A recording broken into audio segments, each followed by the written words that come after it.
అందరికీ నమస్కారం అమ్మ. ఈరోజు మనం తెలుసుకుంటున్న అంశం ఏంటంటే SA 2 maths 8th class very important model question paper. ఇంకా మన ఛానల్ సబ్స్క్రైబ్ చేసుకున్న వాళ్ళు ఎవరంటే దయచేసి సబ్స్క్రైబ్ చేసుకొని లైక్ చేసి షేర్ చేసి మీ ఫ్రెండ్స్కి రిలేటివ్స్ అందరికీ సబ్స్క్రైబ్ చేసుకోమని చెప్పండి.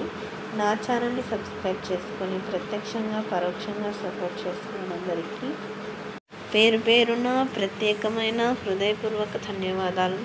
మీ ప్రేమ ఆదరాభిమానాలు ఆప్యాయతానురాగాలు మా మీద మన ఈ ఛానల్ మీద ఎప్పటికీ లాగానే ఉండాలని మనస్ఫూర్తిగా కోరుకుంటున్నాను. ఒకవేళ అక్షరాలు కన్నా క్లియర్ కనిపించకపోతే నెట్ క్వాలిటీ పెంచుకొని స్క్రీన్ షాట్ తీసుకోండి. నాకు మీకు ఇన్ఫర్మేషన్ చేరవేయడానికి సహకరిస్తున్న గొప్ప వ్యక్తులందరికీ పేరు పేరున ప్రత్యేకమైన హృదయపూర్వక ధన్యవాదాలు. వారికి నా తరఫున మన ఈ ఛానల్ తరఫున మన విద్యార్థులందరి తరఫున మన సబ్స్క్రైబర్స్ అందరి తరఫున పేరు పేరున ప్రత్యేకమైన హృదయపూర్వక ధన్యవాదాలు. ఇంకా మన ఛానల్ సబ్స్క్రైబ్ చేసుకుని వాళ్ళని దయచేసి సబ్స్క్రైబ్ చేసుకొని లైక్ చేసి షేర్ చేసి మీ ఫ్రెండ్స్కి రిలేటివ్స్ సబ్స్క్రైబ్ చేసుకోమని చెప్పండి. అందరికీ ధన్యవాదాలు. దయచేసి